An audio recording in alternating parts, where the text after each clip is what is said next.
Welcome to the Weekly Whiff podcast, where I continue my search for godhood through the sacrifice of numerous lemmings, and Shaun is along for the ride to provide comedy relief, roll his eyes, and otherwise inform the authorities of my existence. How's your week been, Shaun? My week has been pretty good. I've done a lot actually. Yeah? I had 1 week where I had nothing going on, and a game came out, which is The World Ends With You Near, which is a sequel to a game I played earlier this year / late last year, which I just binged through the whole game within like a week. It was like a fucking 60-hour game, and I played it nonstop for a whole week, so that was pretty fun. What kind of a game is it? It's a JRPG. It's a really good game. I love it a lot. It's my game of the year so far. It's the original is kind of a good. It's like got some good character themes going on, and I think it's a very, very fantastically like emotionally driven game, and I love it quite a lot. The original is on the Switch though, so I don't know if you'd be able to play it or anything, but the sequel is good. So I'm sure some people will know of the game and be like, "Whoa, I didn't know Shaun was cultured and played that game." Okay. I also this is kind of relevant to us actually, because I actually sat down and watched The Grudge 2 recently, like 2 weeks ago. Sequel? Yeah, the sequel. Yeah, the Japanese one that we talked about in the early plebeian era of the podcast. Okay, nice. Very last season there, Shaun. Yeah, exactly. Yeah, we don't talk about last season, but I'll mention last season now for this because I thought it'd be a good follow up. But yeah, I sat down and watched it. It's just as interesting as the original.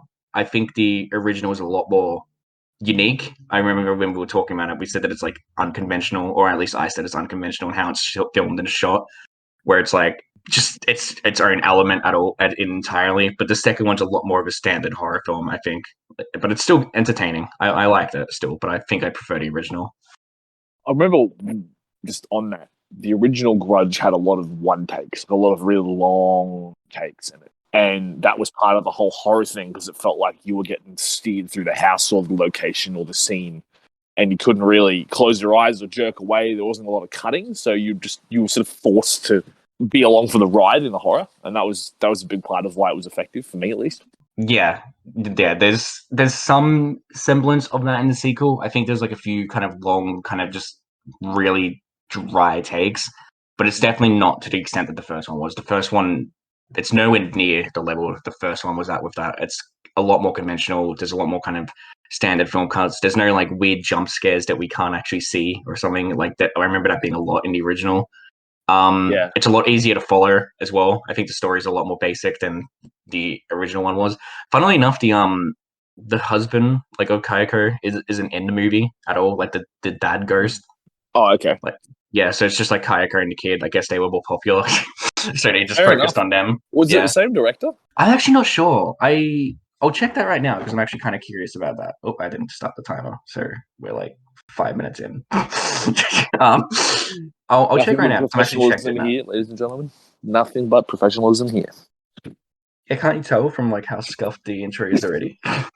Director Takashi. Right, was that Takashi for the sequel?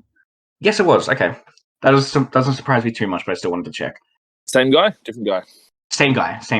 That might explain why the American version is pretty different as well. Maybe he just kind of went away from that kind of filmmaking or something, which is a shame. I like the original, but I guess I don't want every movie in the series to be like that. No, that's fair.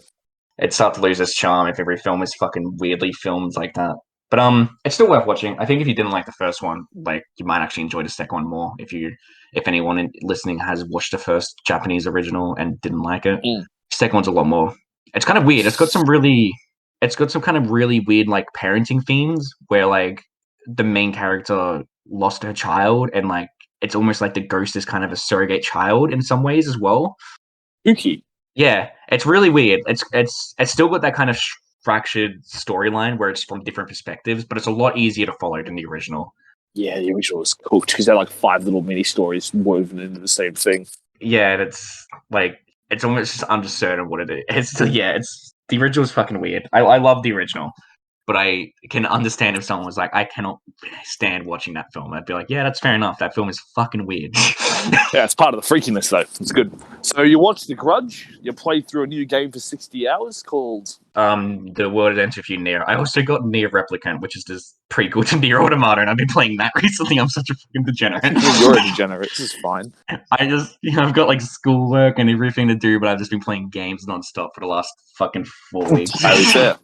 And so that's the prequel. Is this like a hack and slash JRPG sort of style story, or? Yeah. Do you know what Nier Automata is? I think we talked about it briefly. I've heard of it. Yeah, I've heard about it. I haven't played it. It's the really good, but... big ass robot girl game. Yeah, she's got the big sword and the blindfold or eye patch things on. She has the eye patch on. Yeah.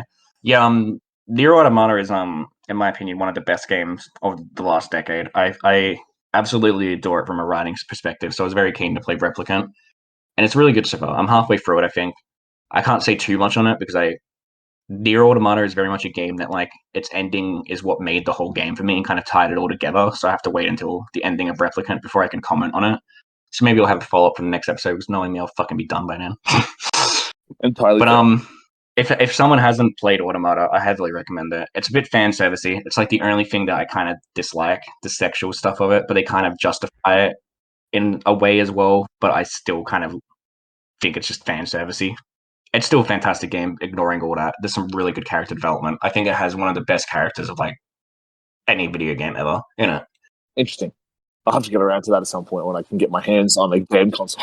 It's really fun. I played it on hard, so it might be more difficult than it might be easier than I'm remembering because there's some areas in it where it's just punishing. But if you play it on normal, something's probably not that bad. But it's just as a warning in case anyone plays it. Because it can be. There's one aspect in particular where my friend basically just quit the game because he got like killed and couldn't be bothered doing it again.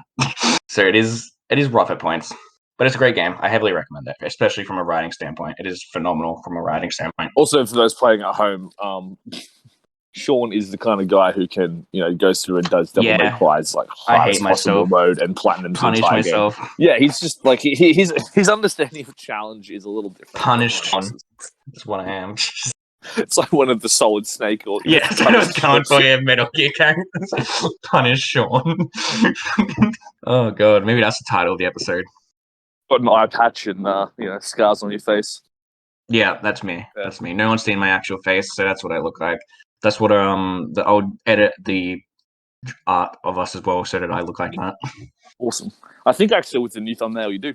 You have like that full on busted up. You got like the claw marks and you sort of a post-apocalyptic horror sort of looking thing. Do I actually? That's awesome. Yeah, it's pretty neat. I'll send you a picture from what I saw of it. My brother's still awesome. Going through it, but hopefully we'll have that ready to go for the second season. Awesome. Nice. So Nier Automata, the other JRPG that I still don't remember the name of, and The Grudge, and Dodging work like a champ. Yeah, that's been my week. What about your week? I've heard glimpses of your week. So I've the last 2 weeks I have just gone headlong into Neckbeard territory. Like 100%. Like I've purchased, just quite frankly, an obscene amount of Magic the Gathering cards. Like it's bad, man. Like I don't even know if I want to actually admit this. No, I'm just gonna straight up say I have like a gym bag. Oh my god! The entire bottom of it is full of Magic the Gathering cards, dude. Oh my god, you're such a loser. I have like, dude, it's bad. It's like five commander decks, and commander decks are 100. Even knows the terms. Yeah, so a commander deck's 100 cards, right? So I have 5 of those. So I have 500 cards plus a land deck, which is another 400. So that's up to 900, and then I have 30 booster packs worth, and those are 15 a pop. So run the numbers on that. That's 45 times 10. That's not 450 cards, is it? No, maybe. It's bad, man. It's bad. Okay, so we're talking like in excess of 1,000, maybe 1,250 Magic cards in the last 2 weeks. And I started hanging out at it's they call it cardboard crack for a reason. So that, and I've been hanging out at a lot of the sort of local game store up here in regional Queensland town called Bundaberg. And do you actually go to tournaments? It's called Grimm's. Oh no, I just go to play casually and stuff. But it's a really really cool place, man. Like. Grimm's is like almost become a second home for me. No, it's crazy, right?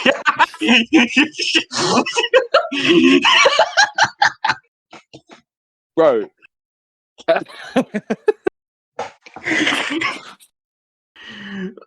Oh my god. You'd love it, Sean. Like, I'm not even I'm kidding sure at I all. would. Bro, like, I'm talking glass displays on the walls of, like, painted Warhammer and shit. Like, they've got the huge tables with all the Warhammer, like, terrains and stuff on it. They run D&D games there every week. There's, like, everyone's always up to play Magic. There was a Digimon tournament going on this morning when I was there.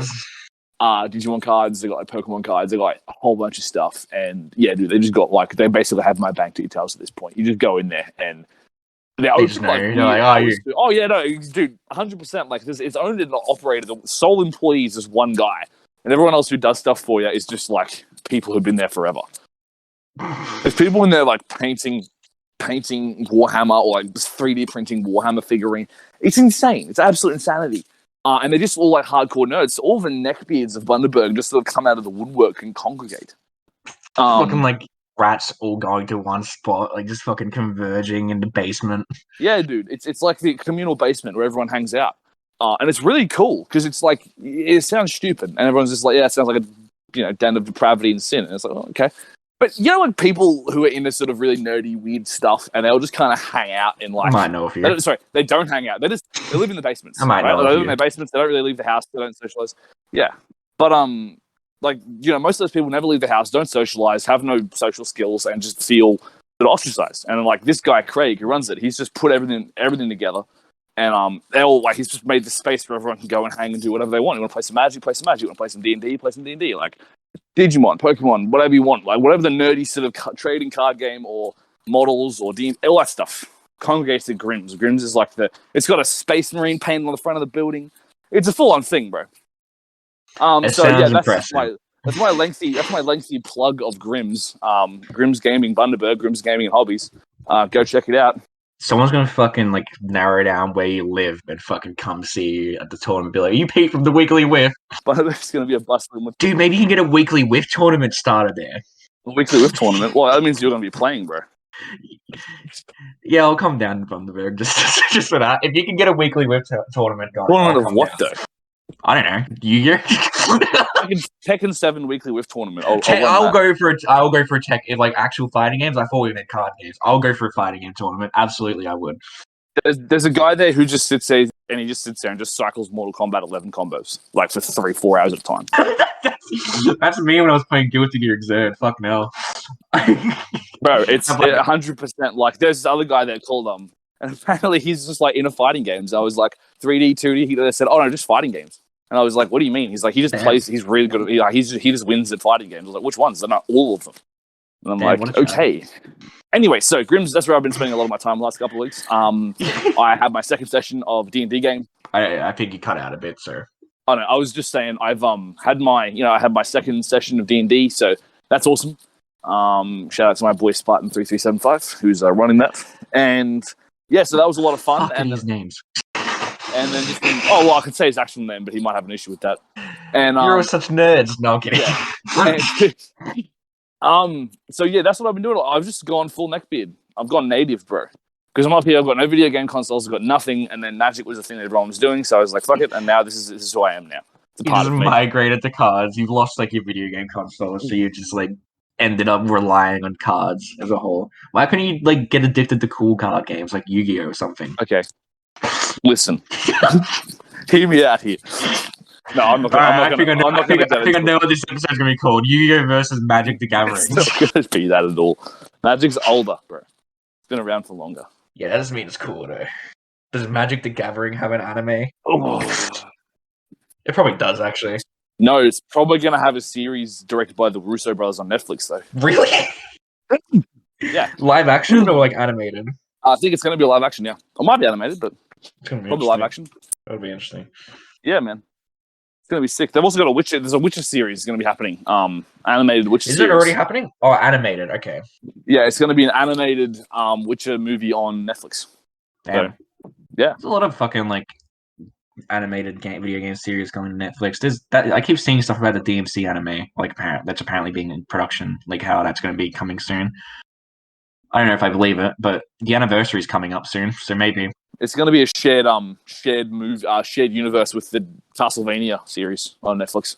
The Witcher one? No. DMC. Oh, DMC.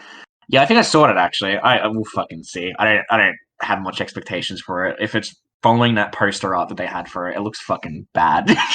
I do not like the design DMC of or Dante. Castlevania? DMC. I haven't seen Castlevania. The DMC anime, like they had like a teaser art for it, and it looks fucking awful. I do not like the edgy kind of Dante design people want to do. Well, you know. He's just a fucking goofball. He's not an edgelord. Like he works so much better as just like this goofy fucking like midlife crisis 40-year-old idiot.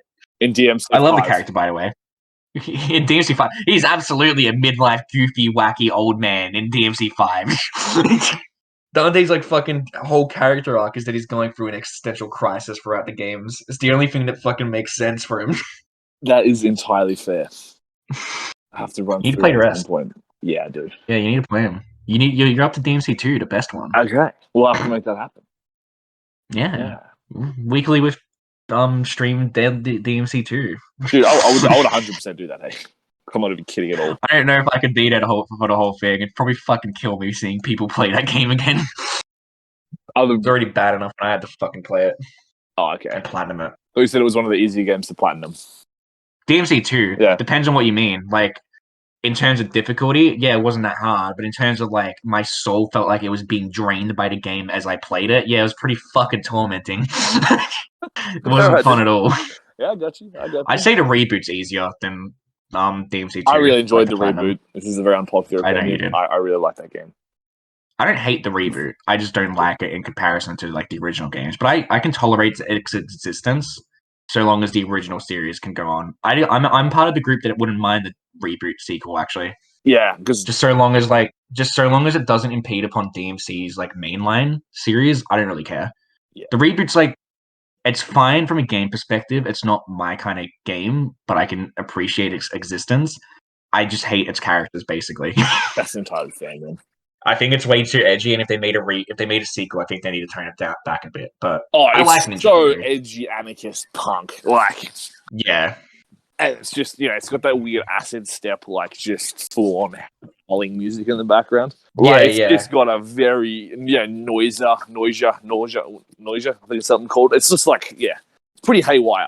I really enjoy the aesthetic. I actually really like the character designs and the way it looks. I actually like the world design. I'll give it that. I think the world design is pretty good. I think it's got some nice ideas behind it.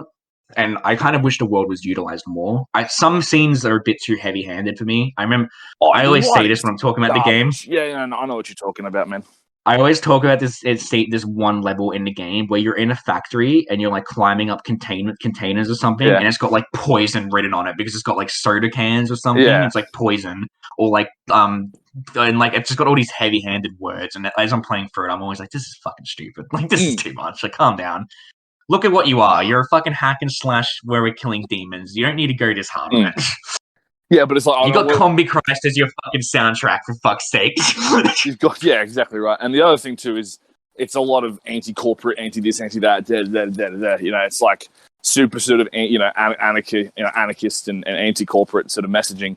And then it's like, dude, you rebooted a series to try and turn it into a cash crop. And then the way the creators were talking about the fan base of the original series is like, oh, come on, bro. And make DMC 5 and it just completely nukes it out of the park. And everyone sort of wants to just sweep the remake under the rug. That always annoys me, how the creators of the reboot were talking to the fans. That's like the one thing that pisses me off the most about them, where I'm like, if you guys weren't that antagonistic, the game probably would have done it a bit better. Yeah, just offered this as an alternate start, or exactly right, a parallel branch reality. All right, so that's our mandatory DMC discussion already done. What do you want to talk about this week, Sean? What's been weighing on your mind? It's funny that you say that because I don't think the DMC discussion is done for this week. I have a feeling it might be coming back with my main topic for today. Okay, what's your main topic? I threw this by you before we'll actually making season 2, and I thought it'd be a nice thing. But I thought I wanted to do this in the first episode because I thought it'd be more fitting, but then we talked about sequels, which ended up being more meta, so I think we lucked out either way. But I wanted to, through some of the episodes, I wanted to go through some of our favorite like games, movies, and all that. And I thought we'd start off with games because we started off with Bloodborne. Yeah, because I realized we never actually really talked about what our favorite games are for each of us and what we think goes into making a game that we consider our favorite, or like what makes a game good for us. Okay. And I thought that'd be a good kind of benchmark for us to discuss. And obviously, since DMC is one of my favorite games, I have a feeling that DMC will still be relevant in this episode today. But we can start with you. Like, what are some games you consider your favorite? Oh, I don't know, man. Because the question really is, what is like favorite for what? Because we all like games for different reasons, right? Yeah. So I can say that one of my favorite games I've ever played is Valhalla, right? Yes, I can 100% exactly. say that's one of my favorite games. Is that the game I sucked the most hours into and replayed to try and do everything? And I'm like, no, but it's still one of my favorite experiences I've ever had. Even if I was trying to speedrun the game and I was sleep deprived and depressed. Yeah. Or it could be any other number of things, dude. Like there's you like different games for different reasons. We were talking about Last of Us last episode, and I think that's another example of a game that I thought was just absolutely stellar and one of my favorite games of all time. But that's for different reasons. It's because of the writing, it's the way it's sort of paced, it's the linear, it's a challenge of the game itself, it's the linear storytelling, it's the way the world informs the gameplay. There's a lot of different reasons why games are like the best ever at whatever they do. You could say, Skyrim for its open-ended sort of just janky bollocks and hilariously busted physics engine, which hasn't changed in like 12 years, plus. And it's been kept alive by the sheer power of nerds. Like, the only reason that Skyrim is still a game is because of the modding community, which I think is awesome in a sort of meta sense, because it's like some of these mods are as good, if not better, than what the original Bethesda staff came up with. You know what I mean? I could say that I don't have any other number of reasons, dude, why some games are my favorites, Yeah, no, I agree. And that's why I thought this would be a good topic, because we could kind of talk about what exactly goes into our favorites and kind of what we are looking for in games or something. Because I agree with you, exactly. Because my top 3 games, which I already know, so I'll just like list them off now. And but what I consider my 3 favorite games, I'll go into what makes these my favorite games more and what I'm looking for in games in a bit. But it's Devil May Cry 3, Bloodborne, and Persona 3, which isn't like they're not numbered. I think those games are all equal personally, where I can't decide between either of those 3. They're kind of all on the same level for me. And they all have things that go into them to making them good. But they're not necessarily the games I played the most of either. I'd probably say I played Guilty Gear Xrd more than like probably DMC3 and Bloodborne. Probably not Persona, because Persona is like a fucking 100+ hour campaign. But and I've also played Stardew Valley more than both, like probably all those games actually, because I fucking love it a lot. But and I consider those my favorite games, but I wouldn't put them as high up as those 3 because they don't reach the balance that those 3 have. But I still love them. I play Guilty Gear like I play Guilty Gear almost once a week because of how much I love it and enjoy playing it because I want to keep getting better.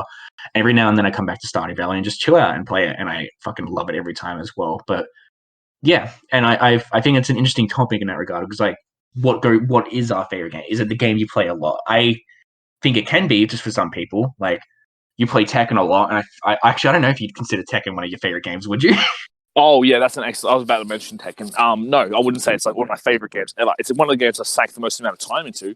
And I'd love it and adore it and play it with friends a lot, or do I enjoy playing it with mates and stuff? Yeah. Does it get old after an hour and a half, 2 hours? Sure does. Because you can log in online and just get completely ruined for like 4 games in a row, and then you just get tilted as hell, and then you just go, "No, I'm out of it." Fucking throw your controller. Yeah, and then you just immediately immediately the worst game ever made. Like, I'm done. I'm rage quitting. I've had enough. This is not cool. I'll never play this game again. Yeah, and then you pick it up like 4 days later because you're like, I want to get outside of this other cycle of grind of this game I'm playing.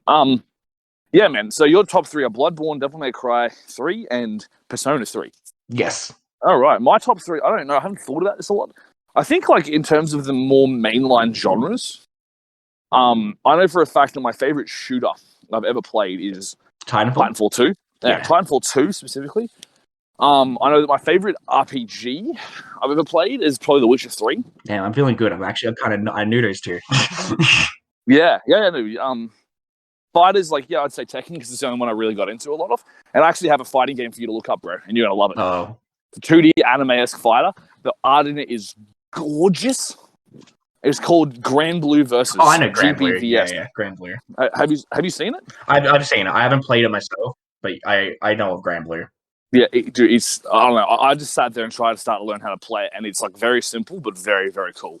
And just the artwork and the character designs are so cool. It's awesome. I'll definitely have to look into it. It's not as if I need more fighting games to play, but sure, I'll look into it. Yeah, look into it, bro. I was playing and I thought of you. I was like, I have to tell Shaun about this. So I think with fighters, like, Tekken 7, that's the one I played the most of. RTS games, like, I really like Company Heroes 2. Yeah, Company Heroes 2 is a game I've heard of. Yeah, that's an RTS. That's a real-time strategy. Like, there's a whole bunch of them. And you like in story games, like, action adventure or whatever, you might go sort of Last of Us is up there for sure. Different flavors, different horses. And also, you remember games a certain kind of way as well, because you might play it for, like, once and then go, I'm done with this. But like I just remember playing through it the first time ever, and it was the most amazing thing ever, And that's for me for The Last of Us. Yeah, you play through The Last of Us, you're like, holy crap! The first time, if you haven't, like, you didn't have it spoiled for you or anything, it's like watching a movie. It's just insane. Yeah, it's wild. Yeah, it is wild.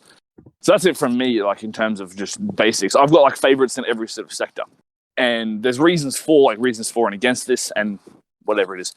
I think a sort of. Yeah, let's start with you. What makes why are these games in your top 3? So for my top 3, I think there's like this balance that they all strike with them, where I think I've narrowed it down that for me to consider a game great, it needs to have a mixture of things that are done well, obviously, but I think there are 3 things that in particular it needs to like have really well handled. And with all these 3 things are fantastic in a game, I consider it my favorite, which is its story and characters need to be good, or like its writing basically. It needs a good soundtrack. Like, it really needs a good soundtrack for me to connect with it. And the gameplay needs to be complementary of the story and soundtrack, or be really good. And I think for all 3 of those games, they strike the balance of those 3 pretty perfectly. Where I'll start with DMC3 actually, because I think that's the easiest one, and people know I'm a fucking cuck for DMC, so I'll talk with DMC3 a bit. But DMC3, in my opinion, has the best story in the series. I think the story in DMC3 is really fantastically told, and I heavily encourage people play it if they haven't played it. It's a prequel to the first one? Yeah, it is a prequel to the first one, so technically you could play it first. I don't really think there's anything wrong if you play it first. The only problem is, like, if you play through the rest of the games, 1 and 2 might be a bit hard to go back to after playing 3. 3's like, it's a prequel for Dante. It's his kind of origins. It's when Virgil was properly introduced as well. And I think the character writing for both of them is fantastic. I think Virgil is, like, genuinely one of the best villains ever written, and I think he's actually my favorite character of all time. Like, beyond simping for him, I will defend his honor. I think like it'd be something great with just the story alone. If its story was all there was to it, I think it was great. But I think the soundtrack is so complimentary towards the game, where as edgy and fucking emo as the music is in 3, and there are some fucking edgy as fuck songs in that, like edgy as fuck songs. I think the music completely fits the energy and style of Dante's character in that game, and is completely it is what Dante is in that game, and it's all the music in that game suits him. It is something that suits him, and I think the ending song in particular is fucking fantastically. Like, it's just fantastic. It is beautiful in how it completely embodies Dante's like sorrow, and also just his like kind of energy and hatred towards demons. It's fucking fantastic. I think they did such a great job with the soundtrack. But then the gameplay is just kick-ass and stylish as all hell, and badass, and makes you feel like you actually are a fucking badass devil hunter while playing the game. And I think all these 3 good things brought together are able to completely, like, perfectly construct the game and make it into what it is. And it's the same with Persona 3 and Bloodborne, but like the gameplays are completely different for those other games for me. And Persona 3 is like turn-based, and normally I remember when I played Persona 3 for the first time, I thought turn-based games were fucking boring as shit. But because it's turn-based, it's like a different kind of game entirely. But I think the game works with what the story is and the themes of everything in that story. And I think because of that, I was willing to look past my hatred of turn-based games and start to love JRPGs. Similarly, Bloodborne's challenge and difficulty kind of works with the world and setting of the game as a whole, if that makes sense. Sure does. Yeah. And I think that's kind of what's important with games in particular, because in the future episodes we'll probably talk about movies and what we think and books and that, and what we think are important to books and films and all that. But I think for games, the important thing is that they are games. They are playable. You are playing the games. So you really need to strike that middle ground of making sure the gameplay suits the story and that you're trying to tell. And I think that is incredibly important to video games. Okay. There's a lot of games I can think of where like the gameplay is just kind of like tapped on, really, or like it's not tapped on, but like it's basic and there's not much thought put into it. And it's not a bad thing because not every game has to do this. Not every game can be my favorite game in the world, but I think it just goes a step beyond if you can figure out what like exactly goes into making the game. Like The World Ends With You, actually, which is the game, the prequel to the sequel game I was talking about at the start of this episode. The original on the DS like utilizes the DS because it was originally on the DS, for context, for people that don't know. Yep. But it utilizes the two screens perfectly, where it kind of like, because the game's kind of about self-isolation and like opening up yourself to other people, and it utilizes the two screens so perfectly. Like I've seen like actual footage of it. I didn't play the DS version, but I've seen it, and it utilizes it so perfectly. And I think there's that balance of like taking advantage of the system that you're on can just elevate the rest of the game, because movies can't do that. They've got like, they're not playable for the most part. You're watching a movie and they have to work in other angles, and they can't take advantage of like the different systems or the consoles that they're playing on or the gameplay aspects. And I think that's where games excel, because they've got that thing they can take advantage of. You get integrated into the experience because you have some part in how it goes Exactly, down. yeah. It's like with horror games as well. I think horror games have this extra edge where because you're playing it, you feel more immersed and terrified of it. I've been talking so much already. No, it's okay, dude. No, I 100% agree with you, man. It's really important that these points are made, because I think this is part of the artistic ability of video games. And like on a sort of, I suppose, more meta side note, this is why video games are artistic in a completely different fashion to a whole bunch of other things. Video games are art, and yeah, a lot of people can sit there and go, well, they're time sinks and they're inefficient and they're addictive and it's a problem and this, that, and the other thing. And like those, I'm sure those arguments have their merits. Like genuinely, I'm sure there are merits to those arguments. They're like quite addictive. It's very easy to continue to do for ages. There's a lot of issues with that. Yeah, I've been playing games nonstop for 2 weeks. I can't deny that. Yeah, exactly right. Yeah. And that's like, people could say, oh, it's a bad thing or it's a good thing for society or whatever else. Like, and you can ask the same about some of the, and the same people who would say that this art is terrible or it's not an art form because it sucks up all the time are probably the same people who really enjoy Netflix and binge. And, I was going to say. Sit down and smash their way through all these series or they watch daytime TV, Yeah. Days of Our Lives and shit. So, I don't think there's, and that's like is taking aim at a lot of. Everyone enjoys something different, and our generation, we were lucky enough to be born into a world like into the technological evolution of digital, digital worlds, man. Like we were there for this is get a bit epic, it's a bit sort of epic in scale, but if you think about the blatant insanity of being born in the mid '90s or later '90s, and then realizing that everything was moving over from analog into digital. And games are being made and new forms of media are being birthed, and that we were like part of that entire generation that I grew up on, and we were around it, and it became 3D and modular and interactive. Like, that's absolute insanity. And so being able to create an art piece that someone else can live inside of, and you can do that with a book, you can do that with a movie in some kind of way, but to give someone like interactive, like to allow them to make choices, to allow them to feel a sense of accomplishment, to give them mechanics and a game to play and get them comfortable with those mechanics and then become good at it. That in and of itself is insane. And that was like, Super Mario back in the day in like the late 80s. But like take it up to Halo where you can play online against people and give it a competitive slight and then turn it into like literally a sport. That's insanity, dude. So the reason I'm bringing all this stuff up is like that's an incredibly impressive medium. And I think that's why games are so special. Is because you can interact with them. It will hit you different. It will stick with you in a different kind of way to a movie or a series or something. Because with a series, like you can take even the most long-winded HBO series, like Walking Dead, Game of Thrones, whatever. There's like hundreds of hours to watch that. But it's like once you watch it once, it's like you kind of go through it, you're done. You're not going to sit through and do it again. I mean, unless some people have, I'm sure, but whereas a game, you can see, like you said, you can sit down and sink 60, 80, 120 hours in a game to get good at it. Yeah. And because of random number generators and the other number of things, like you have procedural generation of worlds and stuff now. Like Minecraft, for instance, is procedurally generated, which means that it's randomized, which means that you will never play the same Minecraft world. Ever. unless you like want to. You know, that's insanity. You can live inside that for years, literally years, and that's one of the craziest and coolest things I think about video games. And it's I think a good example I just thought of is that like a game like Valhalla, which we both played, you could argue that you can make that into a movie or like that plot line into a movie or a story and like just air it on TV or something. And yeah, sure, like the story of that game, if I watched it as a movie, I'd be pretty like I'd enjoy it, but I don't think I'd love it as much as I do the game. no.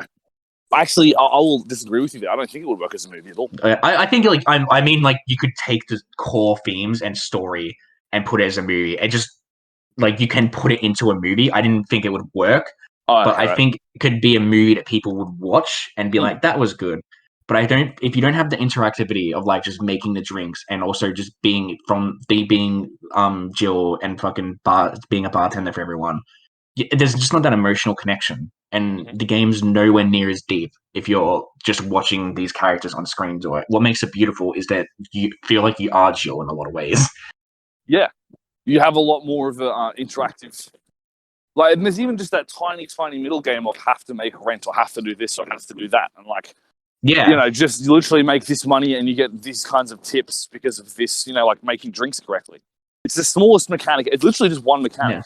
Mix drinks. Yeah. All you do. Yeah, there's all these like small mechanics that go in that just add to like this kind of immersion. Like being able to set the jukebox is something minor that just adds to the aesthetic of that whole game. The like mini games of like pressing like a mouse button just to drink take a swig of beer is something that just adds to the immersion of that scene that you can't get while watching a film. And I think that's kind of the beauty of like video games in that way, where there is just that element of the interactivity that just can enhance the game a lot. Obviously, there are some like examples as well where this kind of can go wrong. Like if a game's buggy as shit, then your immersion's kind of ruined because you're watching like fucking face models glitch or something, or like just the game not act properly. So there is that challenge for video games where they have to actually be functioning to get that immersion. Yeah, for sure.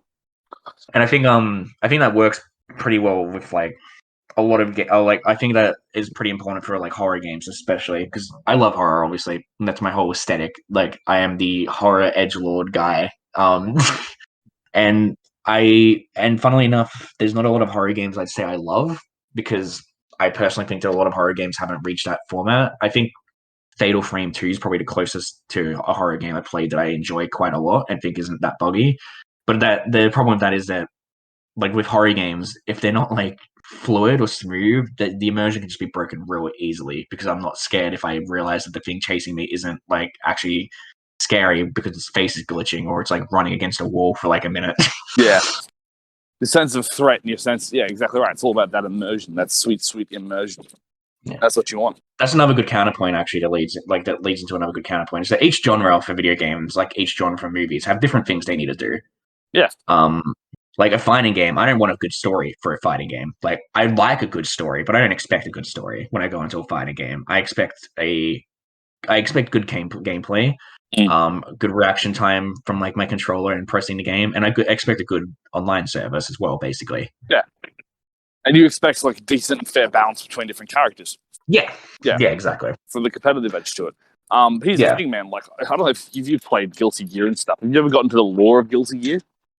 Yes, I have. How much of it is there? Because I don't know anything about it. So how much lore is there? Yeah, like Japanese. There is a shit ton. Like, for whatever reason, Japanese like 2D anime style games just go in on story and world building and stuff.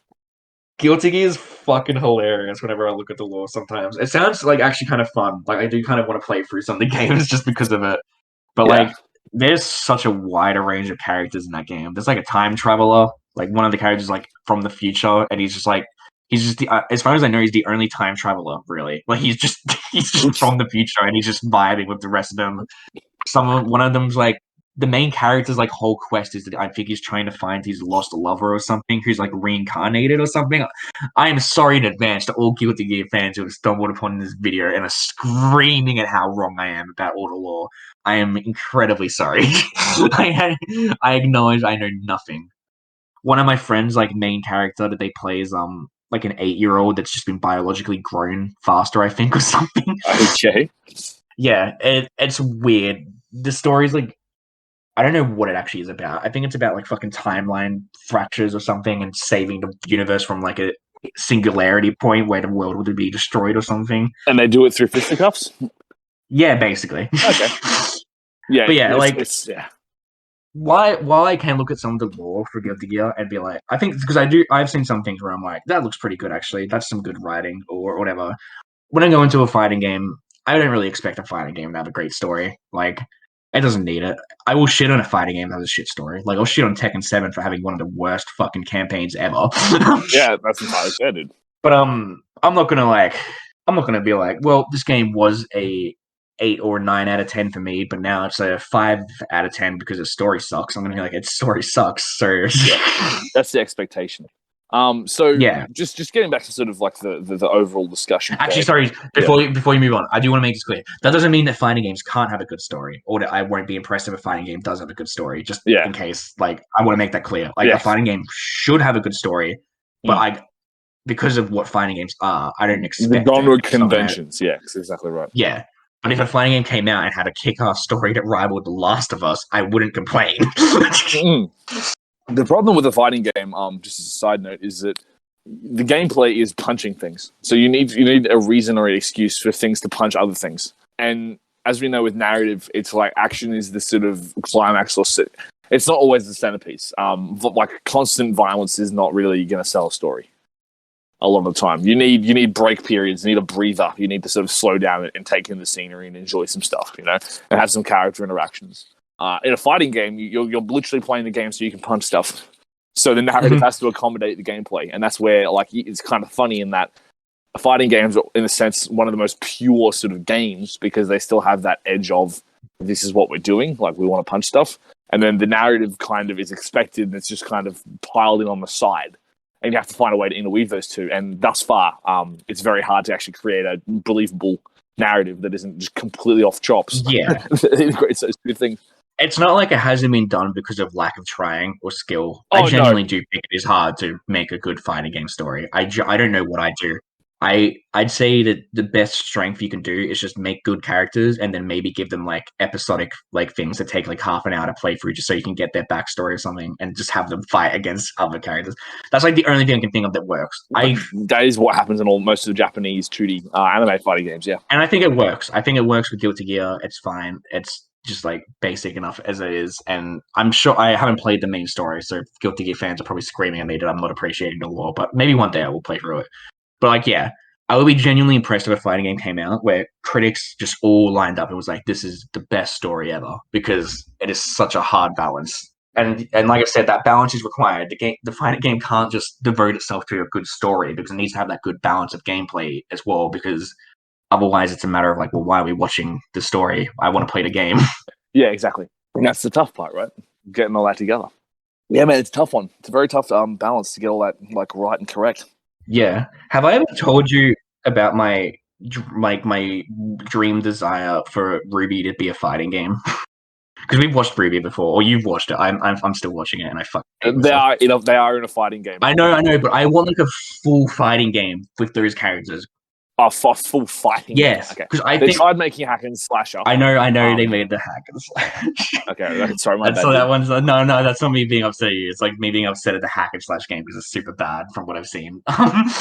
Yeah, but I want like a full fighting game because I think RWBY would work so much better as a fighting game because its characters are so cool designs and like it would just so much better if I just didn't have to care about the story and could just play the characters fighting each other. Yeah, I have my own rant on RWBY. Yeah, I have my own rant as well. I think I'm still watching the series. I think you dropped it, didn't you? I dropped it after season 3. I think. I think I finished season 3. Yeah, man. I bugged out of there pretty quick. I can't bug out at this point. You're in. I'm regrettably in. I fucking hate the series so much, but I'm stuck till it dies. Really? Yeah. Do you not know I hate it? No, I didn't know you even watched it, bro. Oh, I fucking despise RWBY. Okay, right. I had no idea that you actually watched it. Yeah, I've been watching it since it aired. Me and a friend. This is going off topic, but I'll talk about it briefly. I've known you for years, dude. I had no idea. That's hilarious. The funniest thing about this whole topic for me is that me and two friends, so we all watched the trailers, and those two friends were a lot more enthusiastic about the trailers than I ever was. I was kind of just like, yeah, whatever. These are cool trailers, but we'll see when the show comes out. And then when the show fucking came out, I was the only one that watched the whole first volume. Those two never watched it. And I stuck with the series the whole way through. So I've just been stuck in this hell since, late high school, where, I've only enjoyed one volume. Yeah. The first one. The third volume. I only enjoyed the third volume. The first and second volume, I don't think are that great. Okay, right. They're good fight scenes, good fight choreography. I'll give them that. Monty. Oh yeah, Monty. Fucking rest in peace. He's fantastic. He was very integral to RWBY's success, in my opinion. And the fight scenes are fantastic. And when he left, it died. Yeah. I don't think the story was that great in 1 and 2. I think the story works in Volume 3 pretty well, and then everything after that is just messy. Okay. I think the latest volume was the worst in the series, though. I fucking hated the latest volume. Okay, rant incoming. But yeah, let's not go about that. We're talking about video games. Yeah, okay. We're talking about games we like. No, I got you. I'm just saying, we're talking about narrative and the gameplay, but yeah, there's really good concepts everywhere, man. And a lot of them just haven't had an opportunity to breathe. And I like that idea too, but it's a Rooster Teeth property. Yes. And they've got their own thing, and it's now you can watch RWBY on Amazon Prime. That's how far they've come. It's on Prime Video, so you can watch it on Crunchyroll. Yeah, it's crazy. Wow, you worked almost. Oh yeah, because reasons. Fighting games. No, we're talking about fighting games. Yeah, fighting games. That's right. They are in Blaze Blue Cross Tag, I believe. Yeah, I've got Blaze Blue Cross Tag, and they're fun to play in Blaze Blue. That's why I want a fighting game for them. Yeah, fair enough. Just exclusively focus on them. That's not a bad idea, man. It's not a bad idea at all. Yeah. And they've got all original voice actors and stuff to do stuff. Yeah, exactly. Pretty cool. You see, if a fighting studio does that, I'm going to sue you for stealing my idea. Just FYI, if you're listening. I want the profits.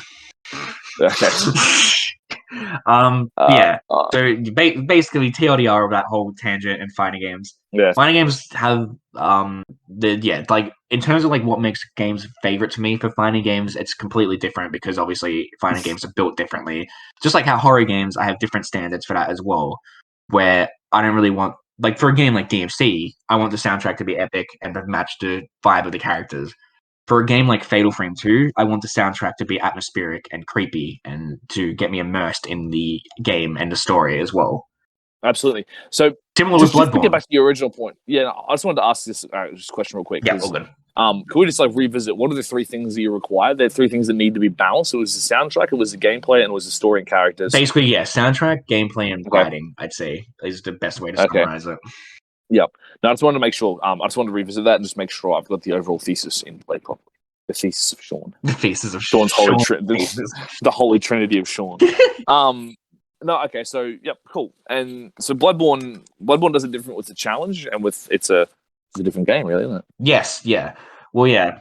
Bloodborne's gameplay is challenging, and I think it suits the kind of severity of the world, and it complements it well. If a game like Bloodborne was easy or just kind of normal in terms of difficulty, I don't think I'd love it as much because I wouldn't feel the kind of grind of getting through that world or anything, or pushing through and prevailing for everything. And I think it works to that level. And I think difficulty is actually a good concept as well, because if a game's too hard to the point that I just don't enjoy it, then I don't like the game either. I think difficulty is a weird one. For me, yeah, it's a golden mean. A lot of people I don't know if there's been a revolution. This is also a side note and a bit of a tangent, but with difficulty in games, because this is still tying into your whole thing of gameplay and what makes a game good, and you're the kind of guy who cranks it up to one of the most difficult difficulties off the bat, right? Yeah, if I can. When you play a game, you're going to go, okay, let's just. And I don't know if you go full send the hardest possible, or if you go. I'll normally go to hard. I'll normally go to hard if I have the option. If there's multiple hard difficulties, I don't normally go for the hardest first away. BioShock, I didn't go for the hardest difficulty because I thought that'd be a bit too much for my first playthrough. But I do normally go to hard. Yeah, so you crank it up a little bit. Yeah.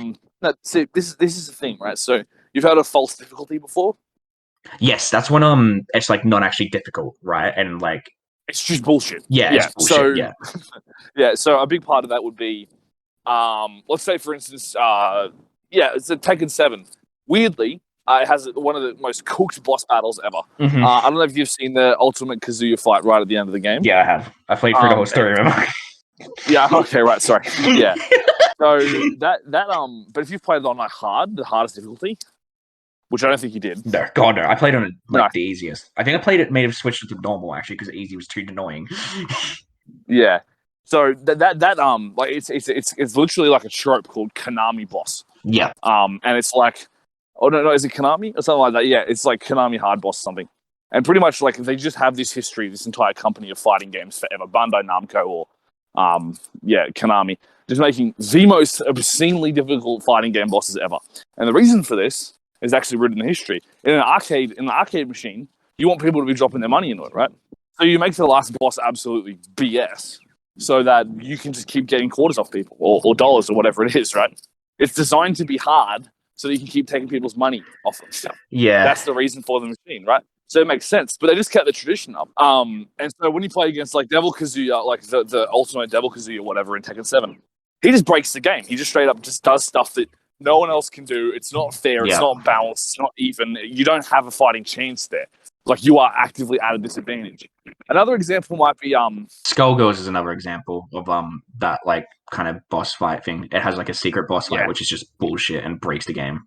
That's fighting games generally, yeah. Well, let's imagine the Orphan of Kos, right? Yeah. From Bloodborne. Imagine it had triple the health. Yeah. No, straight up. Just imagine it had like 3 times as much health. Yeah. That wouldn't be okay, dude. Like this, it is bad enough as is. It still cheats, but you can learn it. Right? Yeah, it's got like you manageability. Can still learn its patterns. Yeah, you can manage that. But if it has 3 times the amount of health and everything you're doing to it is chip damage. Yeah, it just becomes a slog. Exactly right. Not even it doesn't a slog, become it just becomes fun. fucking annoying. Yeah. Yeah, no, this is my point, right? So there's a difference. There's a fine balance between this is impossible because of just everything has more health than you. You do less damage.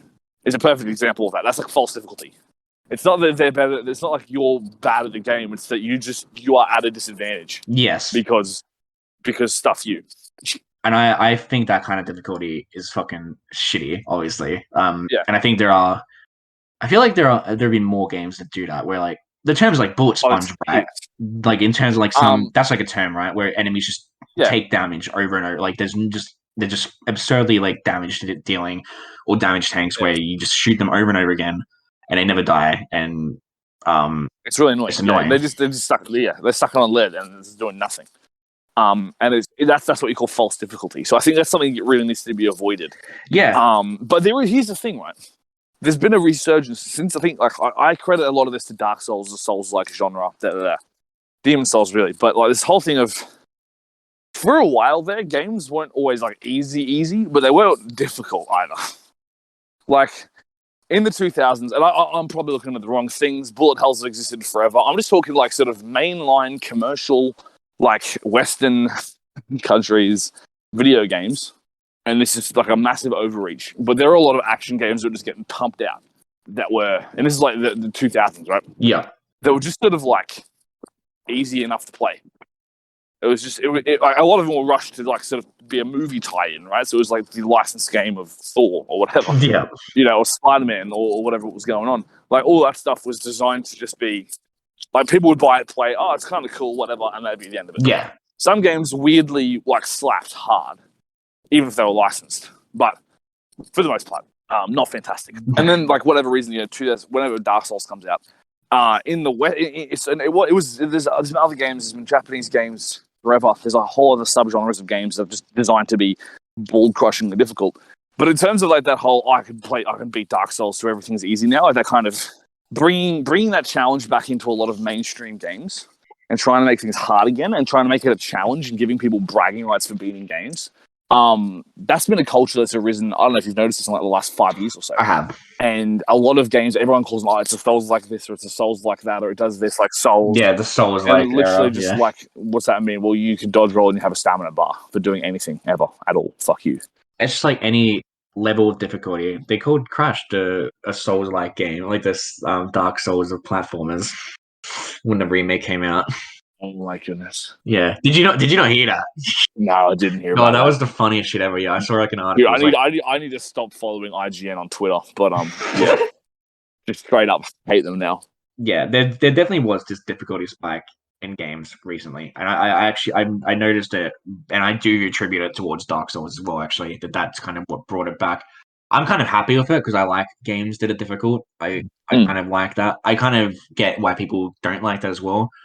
I think difficulty is very integral to what makes a game good as well. I think DMC handles it pretty well, but I don't think every game should go for DMC's strategy of just like having difficulties unlockable and you can progress. Like obviously a Dark Souls game or Souls-like game shouldn't have a difficulty setting, in my opinion. I think they work that they're just challenging by default and you have to get good.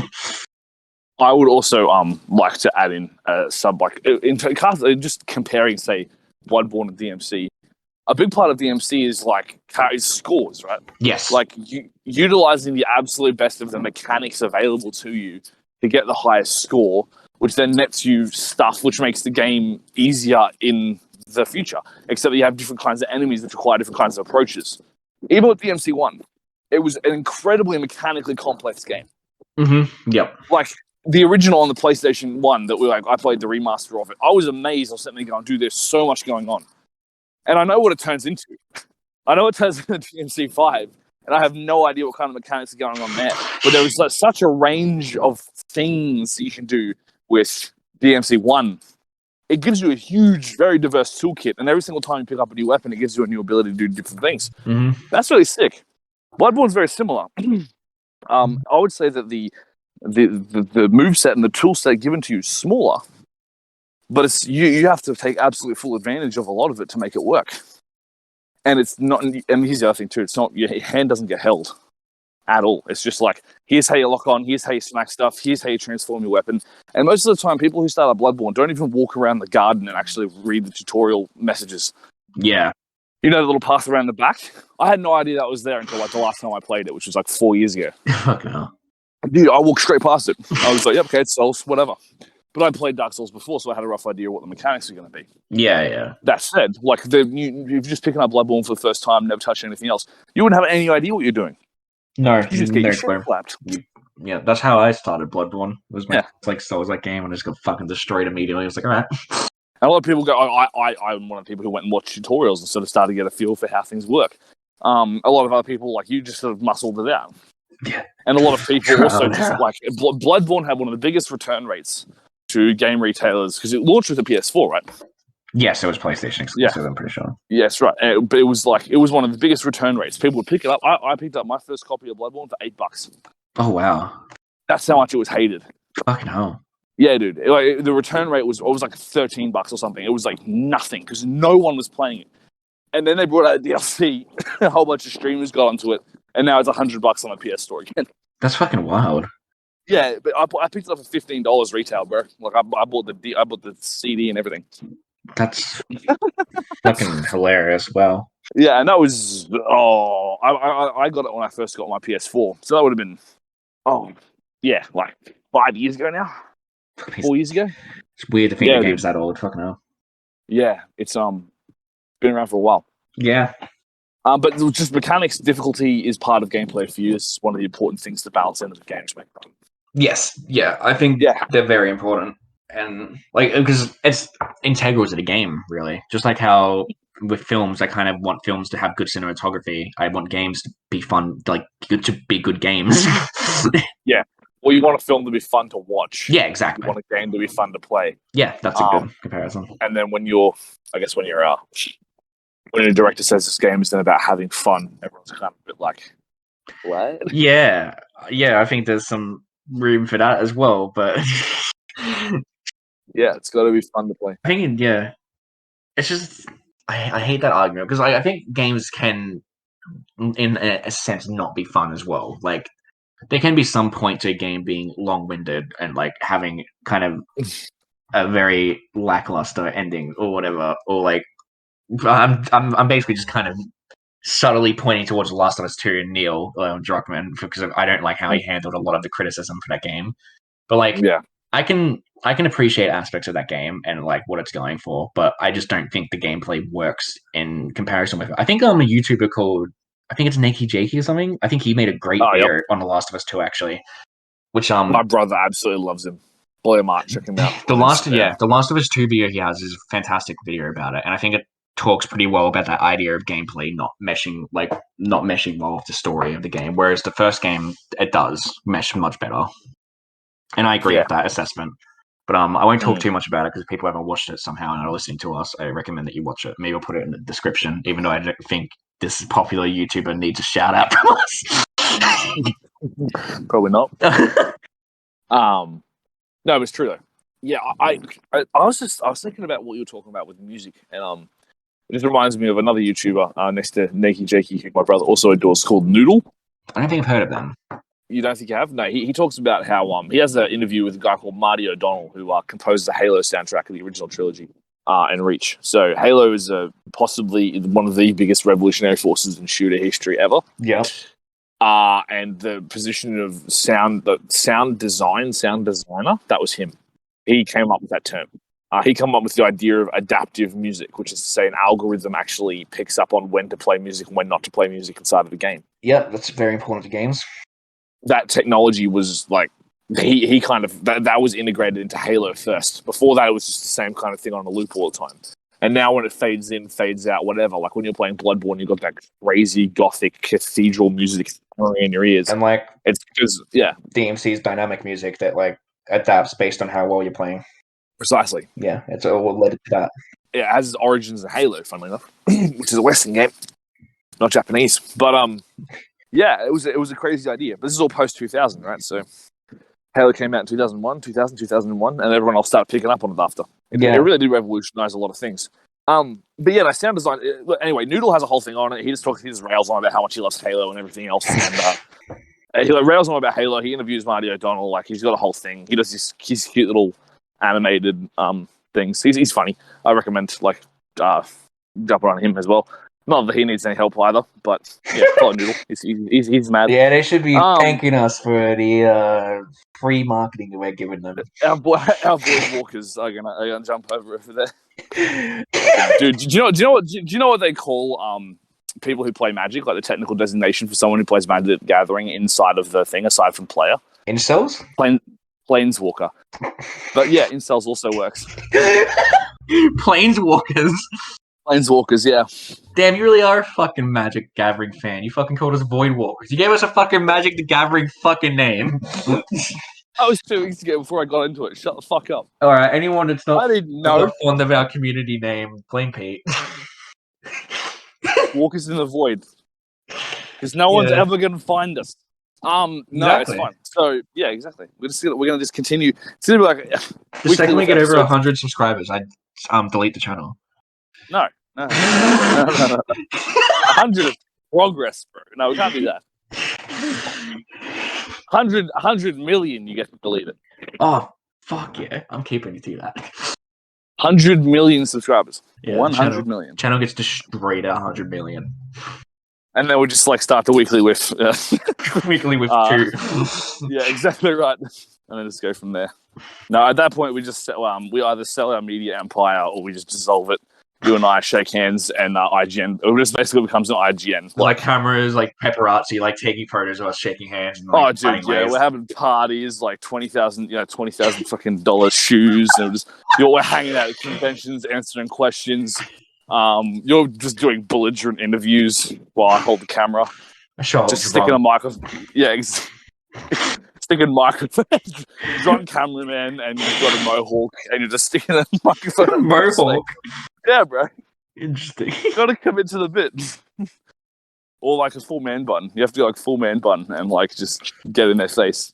Just be like the most obnoxious hipster you can. That's what I fried for. Wear sunglasses inside. Yep. The whole thing, dude. It's immediately what I was thinking of. We'll start once the world opens back up again, we'll start going to conventions, doing random interviews and then posting it on our channel. There you go.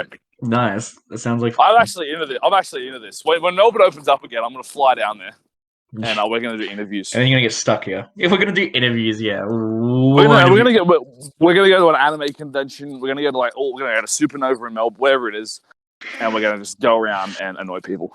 Fucking won't know. If someone knew who we were, I'd be fucking No, that's the Done. entire point, dude. No one will have any idea. We'll God, just I say, would be overjoyed if we did something like that. And one person like, "You guys do Weekly Whiff?" It's like, yeah. It's like, straight up, just like get up stickers. We get stickers made of our logo and just like sort of slap them on our forehead. Walk around. he's the one person that knew. Yeah. No, actually, I am kind of around doing just live interviews of people who have no idea who we are. That'd be a good business strategy. I'd feel bad annoying people that don't know who I am. No, it's fine. I just walk up and just ask them like very pointed questions, and then you keep your sunglasses on, and that's it. Yeah, sounds fun. Why is this handsome bearded man asking me very direct? All right, Pete. Flattery won't get you anywhere. Okay, that's fine. Yeah, that's entirely fair. Edit that out. Why is this bearded hipster fuckwit shoving a microphone under my nose? What's this all about? Yeah, exactly. That's the correct one. There we go. All right. So, but yeah, to sum up, favorite video games. We kind of talked briefly about it. I think I talked more about my favorite games than anything.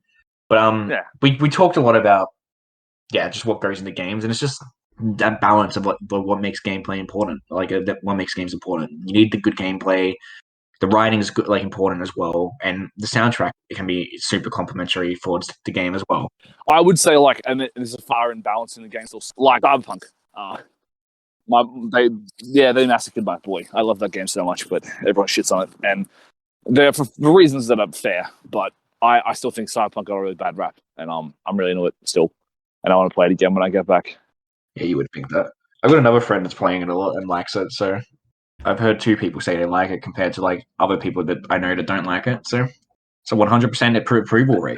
2%, 2% approve, 98% disagree. Well, if I've only asked 2 people, then it's 100% approval. They both said it's good. So I with games for me, I think those are 3 really good measuring sticks. Mechanics, like acting and story. Voice acting is another big part of it too. Yes, it is. The writing can be decent, but if the voice performance is garbage, no one cares. Yeah, video games had some bad voice acting for a long time as well, in my opinion. And now it's like I'm really glad that there's video game voice actors who are getting like the respect and the sort of fame they deserve. Yes, I agree. You got your Nolan Norths and your Troy Bakers.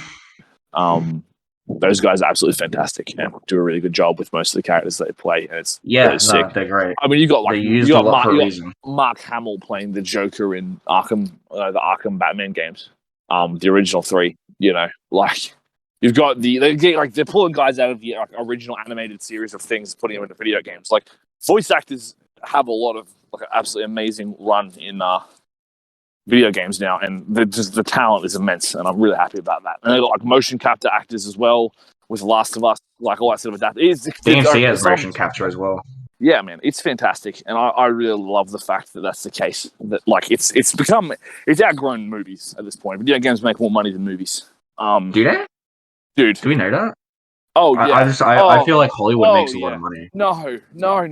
I'm pretty sure video game industry makes like twice, if not 3 times as much as Hollywood. Easy. I don't know about that. I'll check. Okay, Google it right now. Look up video game make more money than movies, because Hollywood makes a lot. Yes, nothing on video games, dude. Guarantee it. Yeah, you're right. Yeah. Read out the gross totals. Just from the first thing that came up from Fox59.com, so the viewers can determine if that's accurate or not. Yeah. The video game industry is expected to bring in more revenue than the sports and movies industries combined in 2020. Fox News reported global video game revenues up 20%, and it's expected to make $180 billion for 2020. In 2019, the movie industry brought in $100 billion, and Major League Sports brought in $75 billion. So it's not it's almost double actually. Okay, so it's $120 billion next to $100 billion. 100. It's expected to make $180 billion in 2020. Next to what? Movies, $100 Hollywood, billion. Yeah. I mean, obviously there's Corona numbers there. Yeah, exactly. So it's hard to... But it's still making more. It wouldn't surprise me if the game's made more money in the last 2 years. Oh, absolutely not. And it's not 2 or 3 times. I was wrong about that. That was an exaggeration. But it is much more lucrative than Hollywood. You're still right. I didn't think that they would be making more. So yeah, I take the L there. Yeah, it's okay, bro. It's not a competition. I just view Hollywood as some cult that fucking summoned the Dark Lords to make money. So I just didn't think they'd be getting overrun by filthy game plebs. Dude, filthy game plebs don't leave the house to watch movies. True. Gamer plebs reunite. Gamers rise up. So yeah, I think there's a whole bunch of other different aspects to video games that are super interesting, and There is a lot. we could go on obviously. for ages. I'm really glad that we've got a good grasp of what you like see necessary for games, but also like out of all those three that you just mentioned, so we've got the DMC, we've got Bloodborne, we've got Persona 3. Do they all include demons of some description? Persona 3, they're called shadows. Okay. And their reflection of the people's souls. I'm just noticing an underlying theme here, but that's okay. Yeah, you might. Yeah, they probably do. Yeah. Common interest. I like them for a reason. Yeah, no, exactly right. It's just and also like from an aesthetic perspective, you do like your, slaying demons is mad. Like Yeah, they do. They're all very fucking angsty, or like somewhat edgy games. So like, there's no denying that there is some kind of common trend there in terms of games I'm interested in. Absolutely. Yeah, man. I will briefly go through a couple of games itself just quickly. I'm going to rescind Titanfall 2 because I realized that I played a huge amount of that game and it's one of the most mechanically fun things that's ever existed. My brother actually told me that he loves that game a lot recently. And I was like, fuck, damn, I need to check it out. Titanfall 2 is... I can't speak enough about how good that game is. But I'll keep it brief because we want to move on to something else. Like my brother and I. Sorry, I want to say because my brother and I were just talking about like video games. Like, yeah, I really want a Titanfall 3. I was like, what the fuck? You play Titanfall 2? You're like a plebeian that plays COD all the time. Yeah, but it's more fun than COD. This is the thing, right? I'll just again brief backstory. Respawn, the same guys who made Fallen Order. Like yeah. They're originally from Call of Duty 4, which basically like modernized the modern military shooter as we know it today. And it's the reason Call of Duty is in business the way it is. But, dude, they just went, okay, let's take all the COD stuff and let's make it more fun. And that's what they did. And that game is sick.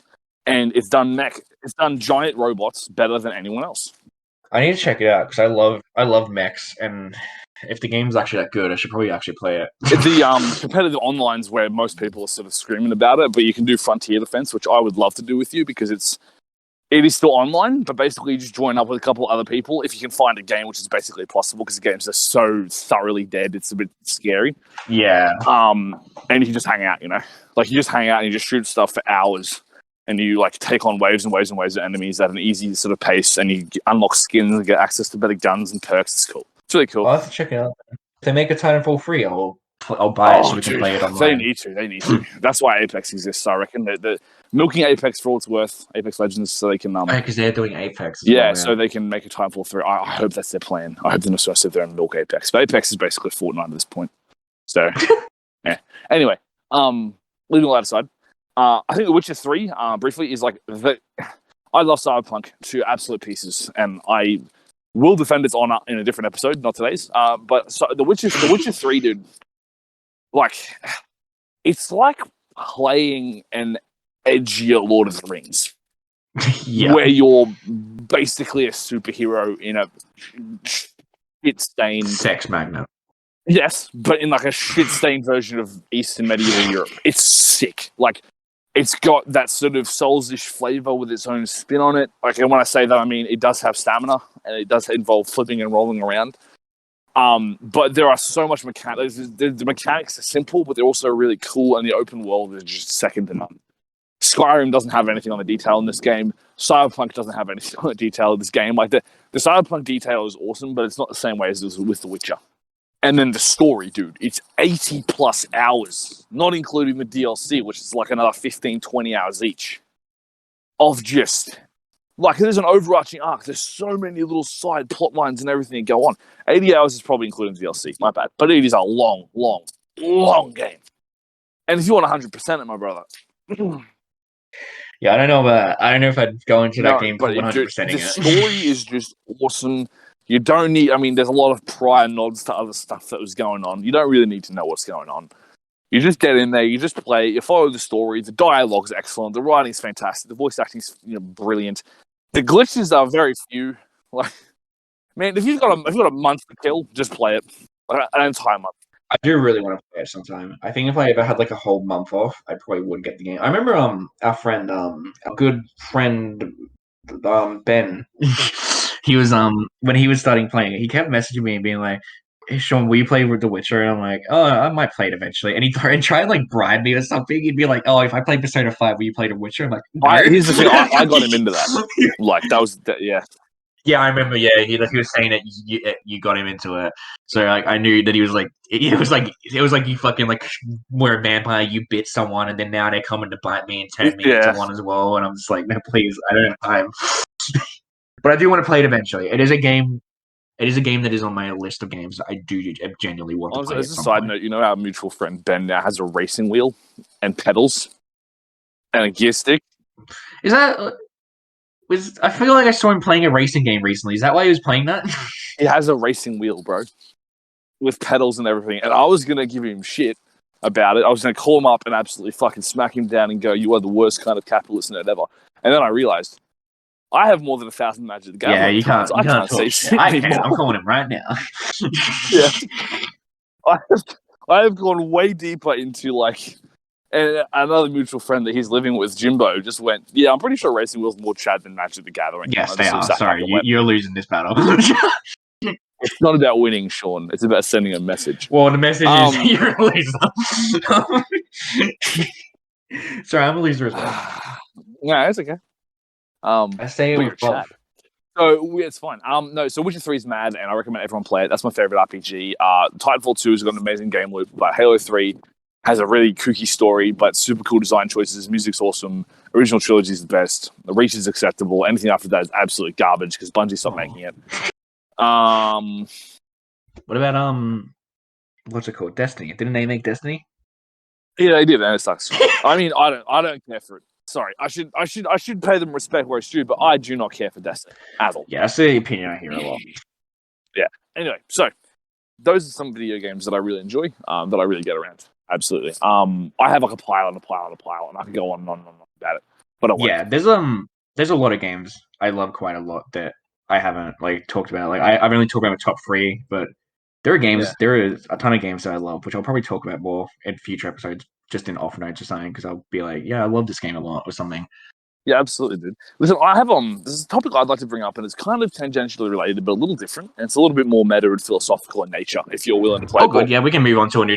Move on to a new topic. I can have games forever, but I'll just like as a summary to that earlier discussion. I think that your 3 points and that the balance of those 3 things is super important, and I think you're onto something there, man. Like I think that's it. I think that is it.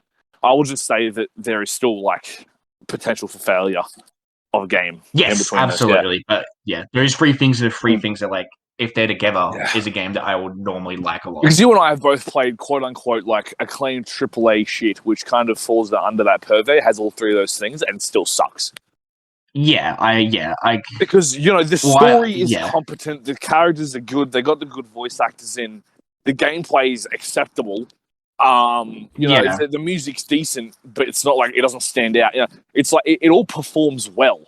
But for you, it's got to be a standout in each of those camps. Can we? Okay, so it's got to be outstanding in all 3 to get an A+. Yes, that's what I would say. From Mr. Shaun.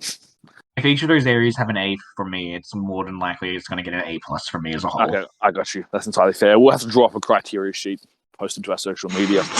Yeah, cheat sheet. Dear game developers, if you want us to give you a 5-star review, if you want me to like game, if you want a 5-star review on Yelp, fill out these criteria. I'll send it to Capcom and they'll be like, "Fuck off, pleb." Yes. Who the fuck are you again? Yes. Oh, okay. You bought every single one of our games we've ever brought out. Be gone, Ant. Versus Malta. I said a surname. Bleep that out. Wow. Do it again. Anyway, that's fine. Moving on. That topic's dead now. I was just saying, Mr. Shaun versus multi-billion-dollar galactic corporation. You're just going to be like, fill out my criteria. Let's look down at you and go, no. Messing them that discussion. No. So my point I wanted to bring into this is something that I've never actually asked you about this, and I've always wondered what your opinion is on like rating systems and censorship inside of art, because. Wait, in censorship in what? Inside of art? Oh, let's narrow it down to our purvey. Oh, you mean like G to MA ratings? Yeah, that kind of stuff. But also just generally, like more broadly, it's just funny because like America has a radically different Oh, they call it you're opening a can of worms for me. I'm going to have a fucking rant. I can feel it. I'm glad, dude. I have this boiling in your insides. No, but more generally, this idea of censorship inside of media. So this idea that, like, just say sex scenes, violence, swearing, all that kind of stuff. Like, what place? This sounds like an essay question. But what place does it have a place in art and media and everything? And if so, should it be censored, cut out? Like, is it good for the soul, bad for the soul? Let's just say not even the soul, but like aesthetically, does censorship have a part to play inside of art? Is my question. I think censorship is stupid for the most part, and I don't think an artist's vision should be censored. However, I do think obviously there are points where an artist should be called out and be like, that's fucked up or something, obviously. But I do think sometimes, for the most part, censorship as a whole, like what it is inherently, is bad to me, and I don't like it. I'd rather artists just be able to speak their own voices. And for the most part, I don't think an artist has to be completely connected to their art either. Like when an artist makes a movie or something, they can go for a perspective that they don't agree with, and people shouldn't be like calling out the art and being like, oh, you're an arsehole for believing in this, because it's possible the artist doesn't agree with that.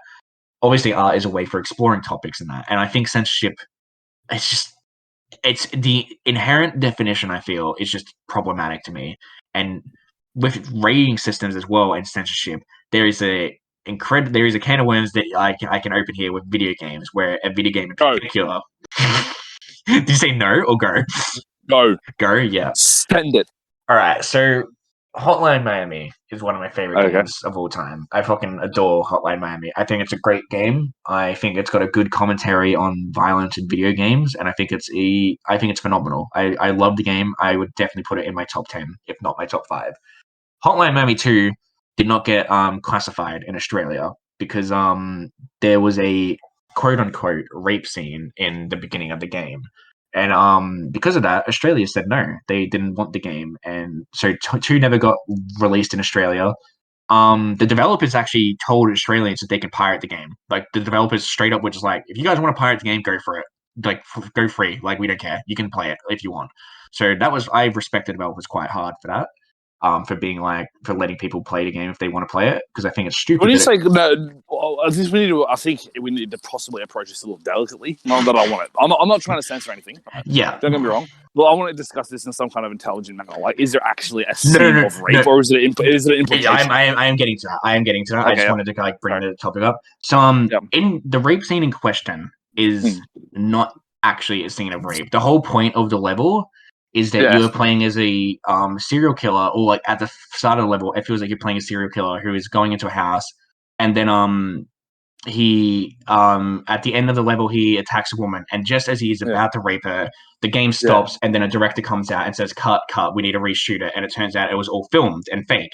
And then the director in question, for the rest of the game, is portrayed as a fucking psychopath who loves violence and thinks that media is I think it's like a kind of free realm for him to be able to explore these violent needs. So the thing that pisses me off about this as a whole is that it's not saying rape is good or anything. It is a commentary on this kind of sickness of someone actually trying to film it and shoot it and use this kind of entertainment media as a way to justify this fetish or this violent urge he has. And because of that, it lines up with the whole kind of game matter of violence in video games and kind of sex violence and that. And I think it works so fantastically. And the fact that it got censored infuriates me, because they're just censoring it because it's there's a rape scene or something in it, when it's not. And there's a point to it. And the point is that it's commentating on the kind of deplorable human being. It never frames it as a good thing. It frames this character as fucking psychopathic throughout the whole game.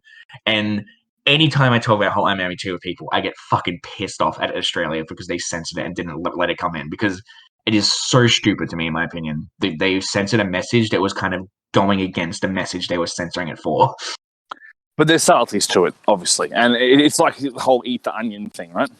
It's this is a satire, or there's some commentary here, or there's a deeper, subtler sort of message underneath it.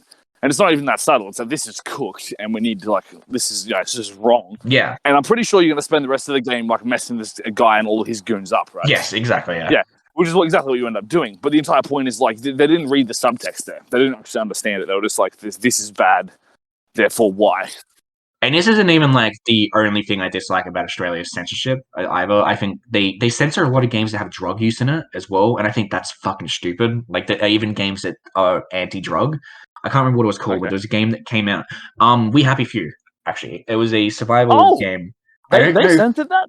I don't know if it got released in the end. I think it did. I think it might have, but initially there was actually some skepticism about if the game would come out because people, Australia was saying that there's drug use in the game and that it supports drug use. The whole point of the game is that the drugs that in question that are being used are making civilians submissive, and that they it's soma. Like exactly, in the world. Yeah. When they take the drug, they fucking they become happy, overjoyed, and like just law-abiding citizens. And the whole point is that the drugs are not good. Like, so it just stuns me that they were like, "We're banning this game," or like, "We're gonna ban this game." When it's like the message isn't for drugs or anything. Like, what is that you're upset about here? I don't know if the game actually did get released. It might have. I feel like I hope it did. It'd make me happier if it did, because I don't think the game deserved to be censored for that. But yeah, I think in particular, because this is going to be the thing as well. We're talking about censorship. We're going to inherently be talking about Australian censorship because that's kind of relevant for us. And the term the term that gets thrown around a lot with Australia is that we're a nanny state or something, that we're like very like we sense there's a lot of things that just don't get classified. Obviously, there's some things that I don't really want to watch, like Suburban film or whatever. I don't really mind too much that that's not allowed classification in Australia. Like what's this? The Syrian Suburban film, like the fucking, it's this disgusting sick film. Oh, okay, got you right. Yeah. It's like I don't want to talk about it too much because I don't really like it. It's just like it's fine. Don't go on. Yeah, I'm just like asking, the thing is, there are some films where I look at it and I'm like, yeah, I get it. I don't really feel that upset that that's not allowed in this country, and I kind of get why we're not allowing it here. But there are some things like with Hotline Miami and We Happy Few where I'm like, the point is against what you're like censoring for. So like, why are you censoring it is my question. And can't you like look at the context? And I think they're much more unforgiving with games than they are movies, in all honesty. And I think it's kind of that mentality of like games are evil and corrupting people or something. And I dislike it because of that when it comes to video games, because I don't think they're actually censoring them for fear of anything.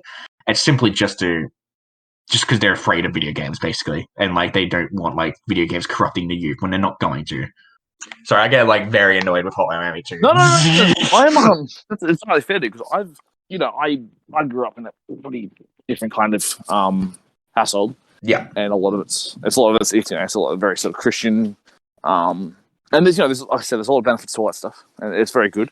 And like my parents took the whole sort of rating system as a good opportunity to like, this isn't really for you. This is a bit too much for when you're 8 years old. You're going to be watching this, horror movie or whatever. I think the rating systems, because I followed the rating system in my household as well. I didn't play MA games until I was 15. Like over, like I followed it more.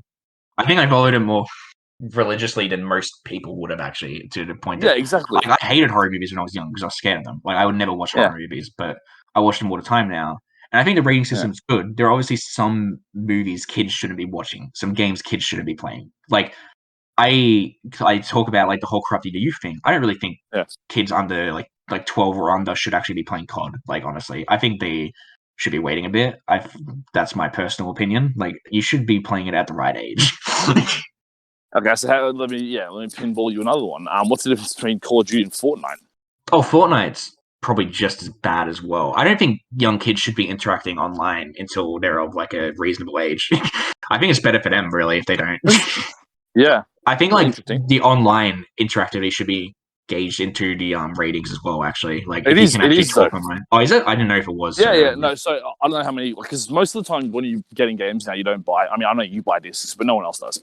Everyone just downloads it. Whatever, offline. They do it online. They do online downloads and internet downloads. And so the digital is what I'm looking for. A lot of people like it'll say G or PG or whatever. I don't know what Fortnite's rated at. They might say like PG online interactivity. Parental like supervision advised or whatever else it might be.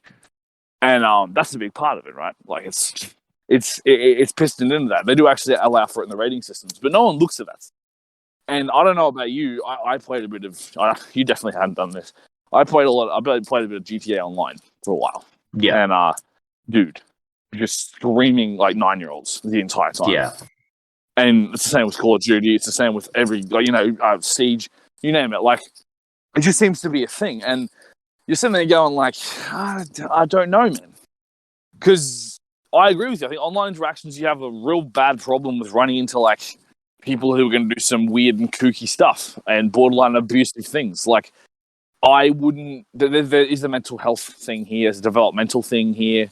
Those are all things you can sort of gauge and judge for yourself. I think that's the responsibility of parents to do that with their own kids. I agree.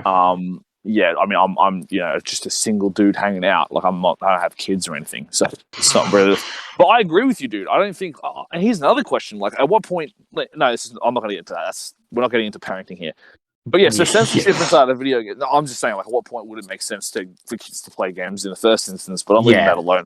We'll leave that alone for now. We're not a family advice channel. Not yet. Not yet. Sean's gonna have a son. To tell us about his parenting style. Or do you think I don't have one already? Oh, true. Yeah, I forgot about that. There was that one girl. Yeah, I have touched a female.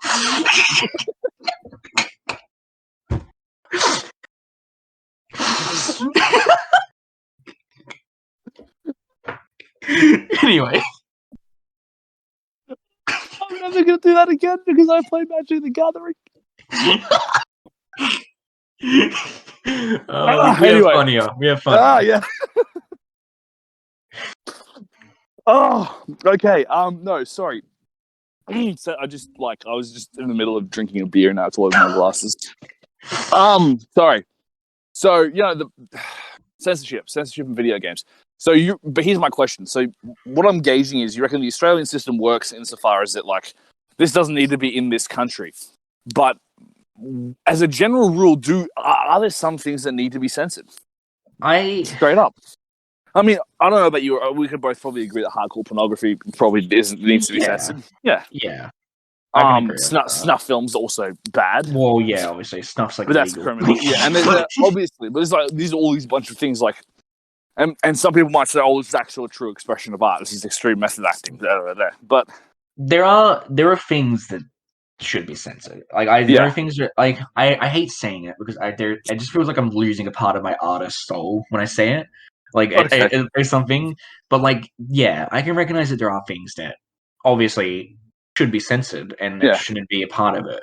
But I do think I think it needs to be, like, so long as it's not taking away from the artist's vision and the artist's voice, it doesn't bother me. Like, there are some things that don't add context to, like, some, like, things or anything. Like, obviously, like, if a movie just out of fucking nowhere goes on like just like on a sexual tyrant or something, like it has this hardcore sexual scenes or something that add nothing to the film as a whole, then I can kind of understand if someone was like, does this need to be in here or something? Yeah. But it was something but that's their artistic vision. Yeah. And it might be valid. And this is where we start getting into the whole artist subjective and I don't know, man. I think that, like, it's just like, it's weird because there are obviously things that can be censored. I can recognize that, as much as I hate to say it, or like sometimes like to say it also, because there are some fucked up things that I don't really think need to be in art or anything at all. But I want the artist to be able to have their voice as much as possible, and for them to not get their games not allowed in a country because of stupid things that are like not actually the point of the game. If censorship ever gets to the point where, like, it's ignoring the point of the artist and, like, going and then censoring them for things that aren't actually a part of the art, is when I'm annoyed, I think, is the best way to put it. Okay. So, like, if it's misrepresenting the art. Yeah. But you kind of need a concrete standard for that, right? Well, yeah, exactly. Yeah. Like, and that's because we go on from the art means this, but then the artist might say, oh, well, this actually means that. Yeah. Therefore, it's fine. I'm playing devil's advocate in the sense of, I get where you're coming from, like, genuinely. But at the same time, art is a very subjective thing, and some people like different kinds of stuff. Of course. I mean, and this is where, some people just like certain kinds of music. Some people like different kinds. I was challenged last night. Why do you not like country music? Give me actual reasons why you don't. And I was like, I don't like it. And they were like, why don't you like it? And I was like, because I just don't.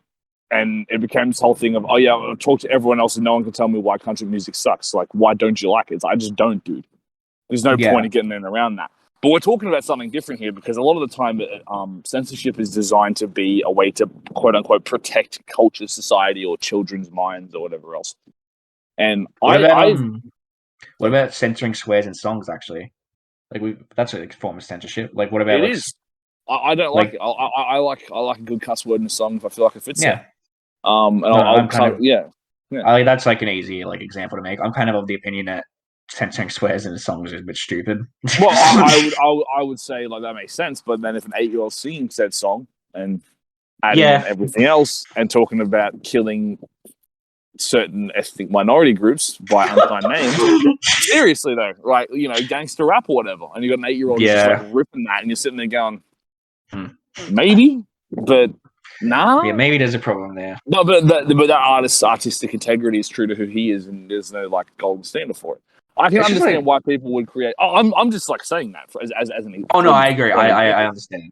Yeah, I think that it also ties into the audience and the target audience as well. Is the thing obviously, I don't think a kid should be playing a game like Hotline Miami and looking at the themes or something because they probably won't be able to understand it properly. I didn't understand what Hotline Miami was about until a few years after playing it and looking at it closely when I was older and more mature. I didn't have a stupid infant brain.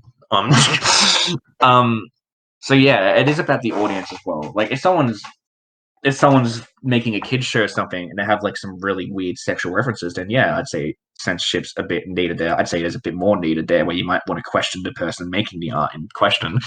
But if it's for a mature audience, if it's an MA or R-rated game, and that's another thing as well. Our R rating in Australia means nothing. Basically, it means nothing. It's just there because it's there. But we don't ever classify games with it. Hotline Miami 2 should have been an R-rated game, is my opinion. Last of Us was. Yeah, but what I mean is that we very rarely get sometimes it's questionable. We have games that can fall in it that just get refused classification, and I think Hotline Miami 2 is very much one of those games. And yeah, I think the audience is important to censorship as well because who is this art intended for? If it's intended for a mature audience, then they should be able to gather the themes up themselves or whatever and be able to determine that these aren't problematic themes or something. I just think that has an important place in it. Yeah, fair enough. Which ties into the rating system we're talking about. Because I'm not saying I'm not advocating for change or this or that. Yes, I just wanted to I wanted to hear what your thoughts were because I was very curious about how you sort of feel about that in media. Because and the other question too is this is just not something else to go into really, but it's the whole nah, it kind of doesn't matter. I like what you're saying with it, but no, seriously though, the mature audiences you just I like that actually. What's the art targeted towards? Who's the target group? Make sure do your absolute best to make sure that lands where it should. Kids are always going to be playing Grand Theft Auto. It's not going to change. Yeah, 8-year-olds always have access to it. I think the one thing with kids playing online games is that I genuinely think that if you can actually use voice chat and interact with people, you should probably make the game rated M or MA personally, because I don't think kids should be playing games where they can interact on voice chat because I just say it more out of shame for them, where I feel they're just gonna make idiots of themselves and get bullied or something. And it's probably better for them if they just wait until they're older. And that's Sean's parenting advice for the podcast. That is genuinely what I would say is my parenting advice. Parents steal that strategy. Quote me. Yeah. If some parenting blog wants to reach out to me, get an interview with me, I'll be happy to accept. My pay fee is $500 per word. Okay, nice work. Making some influence moves over here, Sean. Yeah. That was just really all I had to ask about. I was just curious about how you said that was a good topic. It's a hard topic to talk about, and I don't think there's a right or wrong answer really, unless you're saying child pornography shouldn't be censored. Then obviously you're very wrong. Definitely not. No, I find it. Yeah. I just find I like concrete things. I like concrete terms, and with censorship and everything else, it can be a bit nebulous because where do you draw the line? Where is it? This is no longer acceptable media to consume for this age bracket. Who? First of all, who's making those decisions?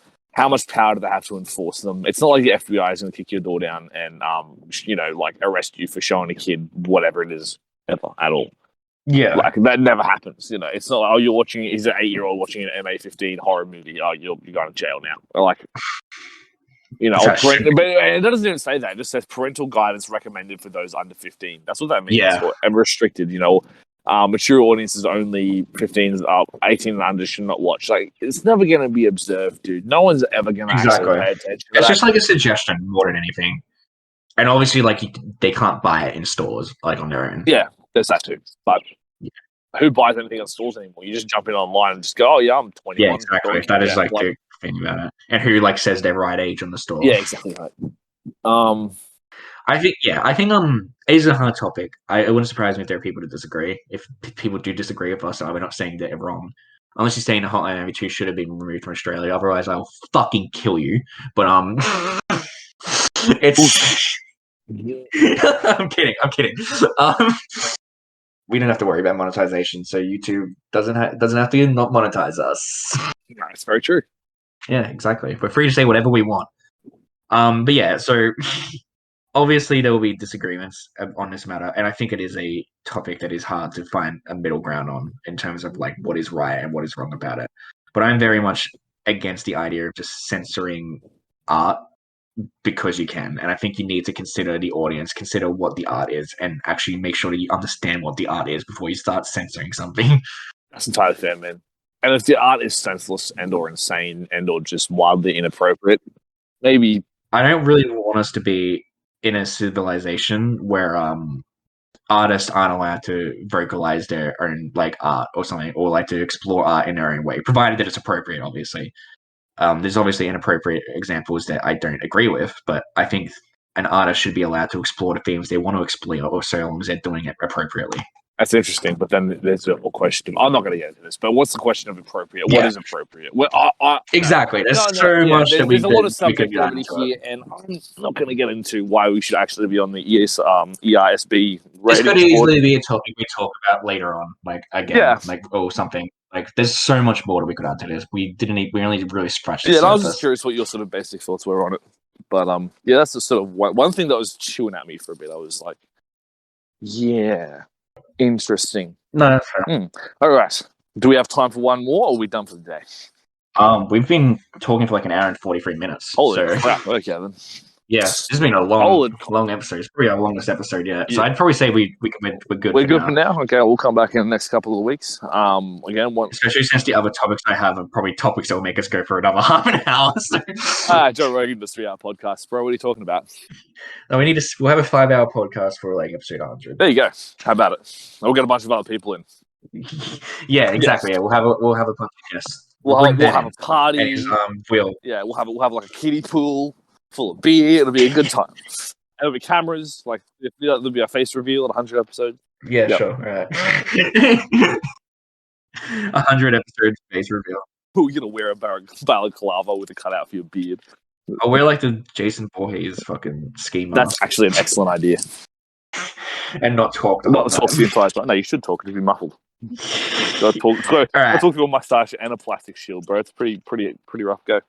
For 5 hours, yeah, that'd be very rough. It's quite warm in there. Once again, thank you for listening. If you are listening, if you've managed to find us somehow, and thank you as always, Sean. We appreciate your perspective. Yes, it's a good episode. Yeah, good one. And we'll be back whenever we're back to talk about some stuff that we're going to talk about that we have no idea about yet. So peace out. I hope you're all doing well in lockdown. If you're in lockdown, if not, if lockdown's still happening, yeah, that's right. Hope you're all doing well, and stay alive, keep breathing, fellow bipedal meat animals. It is good to be alive. Peace out. Peace.